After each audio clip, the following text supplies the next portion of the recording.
Assalamualaikum warahmatullahi wabarakatuh. Selamat malam ya, atau selamat sore buat teman-teman semuanya. Khusus yang menantikan video-video terbaru atau updatean terbaru dari channel Susi. Banyak buat teman-teman semuanya yang selalu mensupport dan mendukung tentang channel Selusitang. Saya ucapkan terima kasih dan terima kasih ya. Hari ini saya tidak panjang lebar. Saya mau membahas ada tadi itu mana ya? Bentar dulu. Ini ada tadi ya ini. Masalah dari undang-undang yang baru disahkan oleh DPR tentang perlindungan data pribadi atau RUU PDP. Mungkin Anda sudah menanti-nanti ya bagaimana ini gitu loh ya. Apakah si pinjol tidak boleh lagi menyebarkan data, tidak bisa lagi menyebarkan data kita gitu loh. Dan saya mau bahas ini khusus buat Anda yang terjebak di pinjaman online ya, biar semuanya paham dan tidak gagal pemahaman juga gitu loh tentang pengesahan undang-undang ini. Dan kita juga bersyukur ya adanya perlindungan untuk data pribadi. Memang ini yang kita butuhkan dari dulu gitu ya. Dan sebelumnya saya sampaikan buat teman-teman semuanya yang belum mensupport channel ini, silahkan disupport dulu. Yang belum bergabung di dalam grup WhatsApp, silahkan bergabung. Caranya gampang banget. Itu tinggal Anda klik aja tombol gabung yang ada di bawah nama channel saya. Klik aja gitu. Nanti Anda terserah mau gabung di grup WhatsApp, konsultasi dengan saya langsung. Terserah pilihannya ada di situ. Kalau memang berada di titik mentok. Dan itu sudah banyak, kita sudah mempunyai 6 grup dan kemungkinan akan ada penambahan-penambahan berikutnya ya. Dan yang bergabung di grup itu juga akan ada berkesempatan untuk Zoom langsung sama saya, bercerita, berdiskusi, mencari solusi bersama-sama tentang permasalahan Anda. Silakan.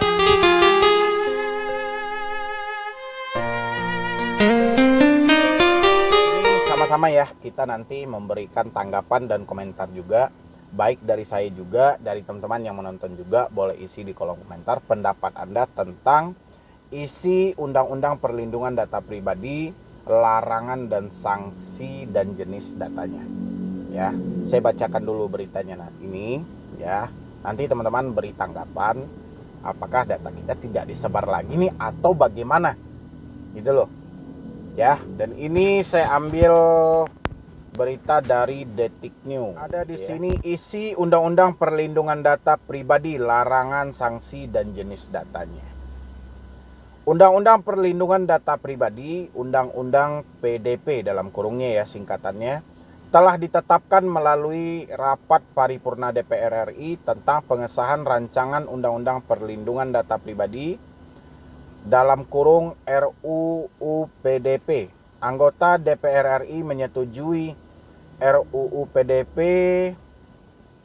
selanjutnya menjadi Undang-Undang PDP. Ya, udah disahkan gitu loh. Lantas apa itu Undang-Undang Perlindungan Data Pribadi? Untuk mengetahui lebih lanjut terkait Undang-Undang Perlindungan Data Pribadi, rancangan Undang-Undang Perlindungan Data Pribadi atau RUU PDP telah disahkan oleh Dewan Perwakilan Rakyat Republik Indonesia DPR RI dalam rapat paripurna pada Selasa 20 September 2022. Dalam rapat yang digelar di Komplek Parlementer Senayan, Jakarta, para anggota DPR RI menyetujui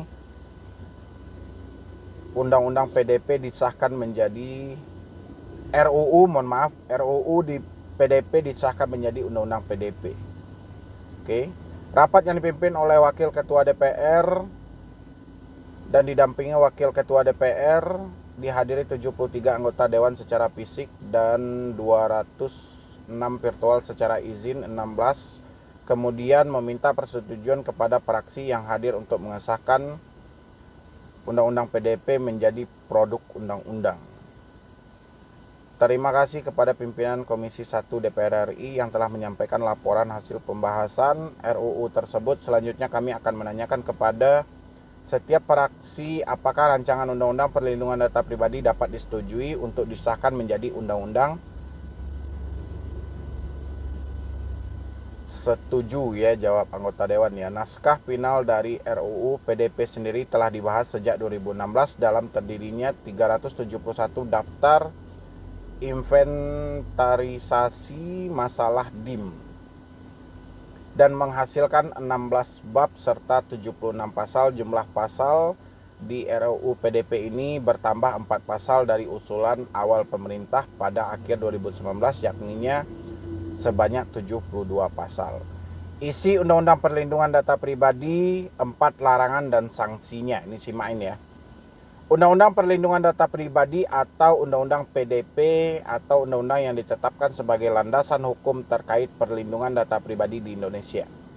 Dalam salinan draft RUU PDP yang baru disahkan Selasa 20 September, ada 4 hal yang dilarang terkait data menurut Undang-Undang PDP. Ini datanya. 1. Larangan memperoleh atau mengumpulkan data pribadi yang bukan miliknya dengan maksud untuk menguntungkan diri sendiri atau orang lain yang dapat mengakibatkan kerugian subjek data pribadi, pasal 65 Undang-Undang PDP. Ya, ini cocok ini. Memang untuk debt collector yang suka menyebar-nyebarkan data atau pinjol ya. Oke, nanti kita beri komentar sama-sama. Kedua, larangan mengungkapkan data pribadi yang bukan miliknya dengan maksud untuk menguntungkan diri sendiri atau orang lain yang dapat mengakibatkan kerugian subjek data pribadi, pasal 65 Undang-Undang PDP. Jadi ada 2 ya. Jadi larangan memperoleh atau mengumpulkan data ya. Jadi kayak pinjol itu kan biasa tuh mengumpulkan data-data kita ya. Data-data kita kumpulkan nanti yang katanya dijual ke pasar gelap, itu nggak boleh. Yang kedua, mengungkap data pribadi. Kan pinjol sering tuh mengirimkan kita foto-foto KTP, ini segala macam gitu loh. Ya. Habis itu yang ketiga, larangan menggunakan data pribadi yang bukan miliknya dengan maksud untuk menguntungkan diri sendiri atau orang lain yang dapat mengakibatkan kerugian subjek data pribadi. Ini berlapis nih. Debt collector bisa kena, joki pinjol juga bisa kena gitu loh. Ya. Karena tanpa sepengetahuan dan penipu-penipu yang biasanya memanfaatkan data-data orang lain untuk meminjam ke tempat lain dan sebagainya gitu ya. Yang keempat, larangan membuat data pribadi palsu atau memalsukan data pribadi dengan maksud untuk menguntungkan diri sendiri atau orang lain yang dapat mengakibatkan kerugian bagi orang lain. Pinjol semua ini. Ya, dari 1 sampai 4 ini dilakukan oleh pinjol dan joki pinjol. Ya. 1 sampai 4. Oke, habis itu berikutnya ini sanksi bagi yang melanggar keempat hal di atas menurut Undang-Undang PDP. 1. Sanksi bagi pelaku yang memperoleh atau mengumpulkan data pribadi yang bukan miliknya adalah pidana penjara paling lama 5 tahun atau pidana denda paling banyak 5 miliar, pasal 67 Undang-Undang PDP. 2. Sanksi bagi pelaku yang mengungkap data pribadi yang bukan miliknya adalah pidana penjara paling lama 4 tahun dan pidana denda paling banyak 4 miliar, pasal 67 Undang-Undang PDP juga. 3. Sanksi bagi pelaku yang menggunakan data pribadi yang bukan miliknya adalah pidana penjara paling lama 5 tahun atau pidana denda paling banyak 5 miliar. Jadi buat teman-teman yang datanya selalu disalahgunakan, ya terkadang nggak merasa minjam ini segala macam, ini bisa nih untuk dipidanakan ya. Kita lanjutin dulu, saya lanjutin dulu karena dia pasti ada sisi positifnya dan negatifnya nanti gitu. 4. Sanksi bagi pelaku yang memalsukan data pribadi adalah pidana penjara paling lama 6 tahun atau pidana denda paling banyak 6 miliar, pasal 68 Undang-Undang PDP. 2. Jenis data pribadi menurut Undang-Undang Perlindungan Data Pribadi. Undang-Undang Perlindungan Data Pribadi, Undang-Undang PDP juga mengatur apa saja yang termasuk jenis data pribadi menurut salinan draft RUU PDP yang baru disahkan Selasa 20 September 2022. Ada 2 jenis data pribadi yang diatur dalam pasal 4 Undang-Undang PDP. Berikut jenis-jenis data pribadi menurut Undang-Undang Perlindungan Pribadi. Data pribadi yang bersifat spesifik, data dan informasi kesehatan, bisa jadi BPJS, data biometrik, data genetika, catatan kejahatan, bisa jadi Anda sudah keluar penjara atau habis itu disiarkan bahwa ini datanya gitu loh.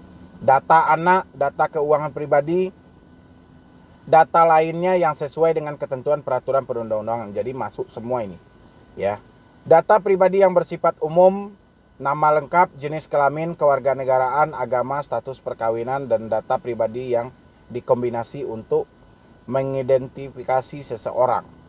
Demikianlah informasi Undang-Undang Perlindungan Data Pribadi Undang-Undang PDP yang telah ditetapkan DPR dalam rapat paripurna pada Selasa. Oke.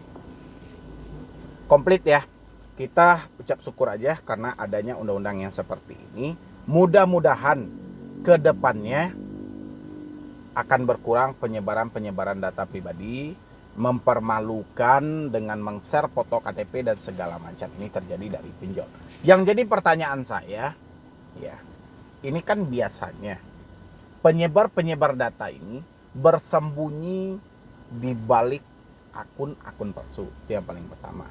Yang kedua, mereka sulit banget untuk dideteksi gitu loh. Bagaimana caranya ketika kita melapor dengan undang-undang PDP tadi, ya, polisi bisa bekerja lebih cepat gitu loh. Karena selama ini ya sulit banget. Jadi yang menyebarkan ini sulit banget untuk dilacak gitu loh. Ya, ini aja sih. Memang undang-undangnya bagus. Ya, undang-undangnya bagus. Dan yang kita lihat lagi bagaimana sistem dari kinerja yang dilakukan oleh pihak kepolisian nanti kalau misalnya ada yang melapor gitu loh. Dan dari teman-teman boleh nih, kebetulan undang-undang baru disahkan, coba segera laporkan kejadian-kejadian tentang yang menyebarkan data-data pribadi Anda, baik itu di media sosial, di WhatsApp, coba laporkan ke pihak kepolisian, bagaimana tanggapannya nanti. Ya, karena yang saya bingungkan selama ini kan memang kayak undang-undang ITE lah, undang-undang ITE. Ya, barang siapa yang menyebarkan ini segala macam. Tapi orangnya sulit gitu loh. Biasanya ketika kita bikin laporan, pihak kepolisian bertanya, ini dari mana? Orangnya siapa ini? Ini yang menjadi kesulitan gitu loh. Karena menyangkut masalah debt collector pinjol di era-era digital saat ini gitu loh. Dan saya berharap ini ya, mudah-mudahan polisi sudah mempunyai cara tersendiri ya, baik dari tim cybernya dan lain sebagainya, tentang mengungkap kejahatan-kejahatan penyebaran data pribadi dan penyalahgunaan data. Teman-teman yang lainnya juga boleh berpendapat di kolom komentar bagaimana menurut Anda dengan undang-undang ini. Ya, apakah kedepannya tidak ada lagi nih penyebaran data pribadi dan segala macam? Kita berharapnya seperti itu. Ya, mungkin dari saya cuma itu aja dulu sebatas informasi, karena sempat tadi itu banyak juga yang DM saya ini segala macam ya, yang email, Bang, coba nih Bang tentang undang-undang PDP itu dibahas bagaimana. Ya, saya dari semalam sudah mempelajari hal-hal itu. Ya bagus sih, undang-undang itu bagus gitu loh. Cuman yang pengen saya lihat itu bagaimana sih trik polisi membongkar dari kedua orang yang selalu menyebarkan data ini. Itu aja sih, kayak mana cara membongkarnya gitu loh. Karena selama ini penyebaran data kan banyak nih. Cuman yang kita lihat bukan di masa lalunya, tapi untuk kedepannya berdasarkan keputusan undang-undang tadi. Ya, mungkin dari saya cuma itu aja dulu. Yang lain boleh bergabung di dalam grup WhatsApp saya. Nanti kita bisa berkomunikasi lebih detail lagi menyangkut masalah hutang piutang online Anda. Ya, jadi sekian dulu dari saya, Medi Bruni.